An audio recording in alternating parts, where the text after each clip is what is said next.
Hi, my name's Phil. I like to talk about politics. In this discussion, I'd like to cover the government's plans to shake up the House of Lords in a way that, in their words, will allow it to reconnect to the people. But first, if you'd like to be notified of daily news and political commentary, then please subscribe to the channel and click the bell notification icon. So the first thing that is curious about these plans are the core aim of reconnecting to the people. Now, don't get me wrong, the House of Lords is far from representative of the people. It is no reflection on British society at all. However, it is fairly good at representing people, even though it's not actually representative.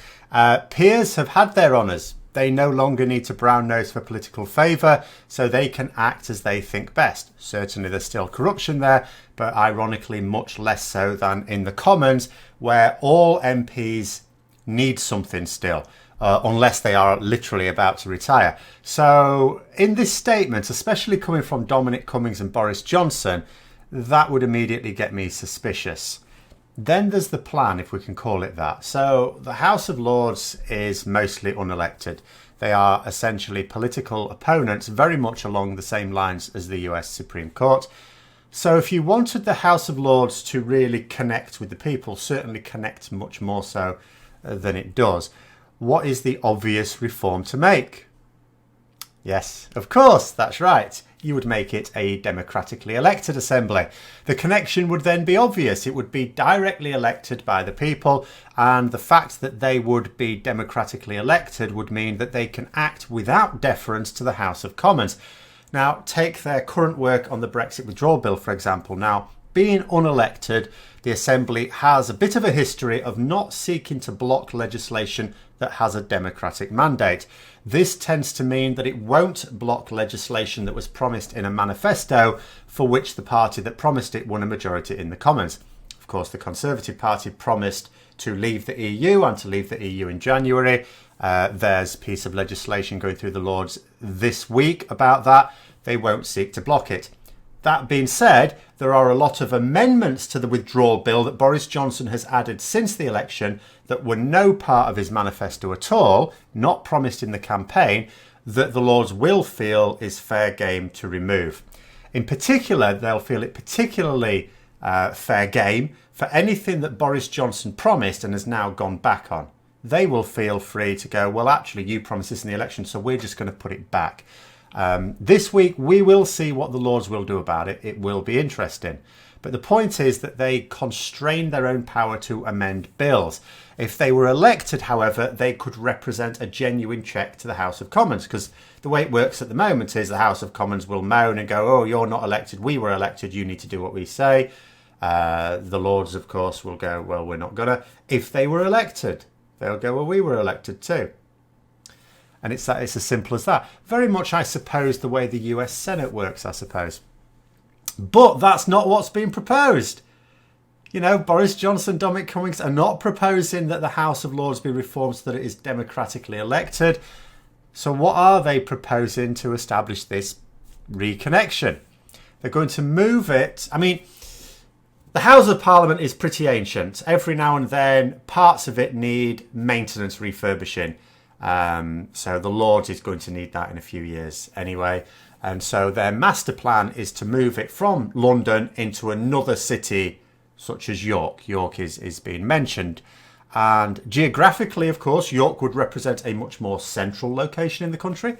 But does it really connect Parliament more with the people? After all, every time the House of Lords is going to do something that Boris Johnson doesn't like, and we may see that this week, he's going to rage at them in the press. Besides, in this digital age, geographical closeness doesn't mean that we can engage more with them anyway. We won't get to engage with politics anymore via this method than if it remained in London. We wouldn't be influencing any of the work they do more than we can now. After all, if we wish to engage with a member of the House of Lords right now, we can do so just as easily from hundreds of miles away as we can from just down the road, because it's all digital, the communication. Now, if Johnson wants to have assemblies outside of London, then regional people's assemblies would be the answer to that. But the Conservatives don't want to actually connect with people, they want to rule them. So when asked about the reasons for this proposal, and I stress that's what it is at the moment, The Conservative Party chairman, James Cleverly, said it was about demonstrating to the people that we will do things differently. And with that statement, it is laid bare why you do not let someone as thick as James Cleverly talk to the public. So, by his own admission, when he is asked to justify this move, all he can say is, well, it shows we do things differently. So it's not about connecting with the people then, but just doing something different. As if doing something different means doing something better. Doing something different for the sake of doing something different is what people with no ideas do. If the chairman of the party can't come up with an actual benefit for what would be an expensive policy, then what is the point? Is this government going to be so devoid of substance that it spends all its time waving hands in the air just to be different and distract people from the fact that nothing is actually going to be done?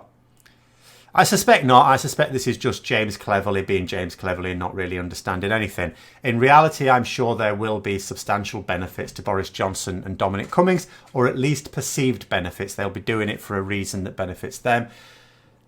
There are some potential benefits to others as well. For a start, of course, if you move an assembly to York, for example, that's the one that's been moved to at the moment, it would create more jobs around there. So it creates more jobs around the north of England. York and the surrounding areas are largely conservative. They're essentially quite blue. It might be seen as a reward to a conservative supporting part of the north.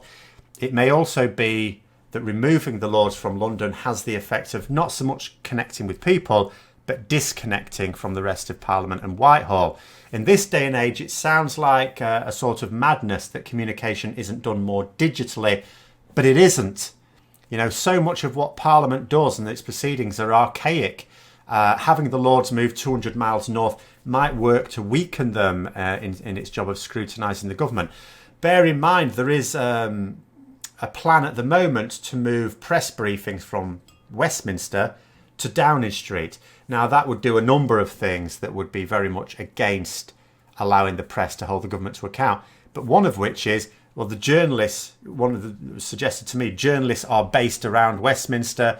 It's a bit of a trek to get down to Downing Street.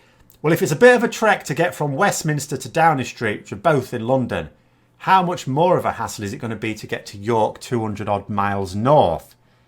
And again, so even the way everything is done in this country is not really modern. And so a geographical shift can make it much less relevant. Or maybe it would have unexpected beneficial results. Maybe it will make the House leaner. Perhaps the lazier Lords, most of whom I suspect will tend to live in London anyway, won't be bothered to make the repeated trips up north. And that'll mean only the most dedicated peers are in attendance. They may work much more effectively. But one thing is certain, absolutely certain, any changes will be designed to benefit Boris Johnson's grip on power. It may not have that effect because neither Boris Johnson nor Dominic Cummings are infallible, far from it.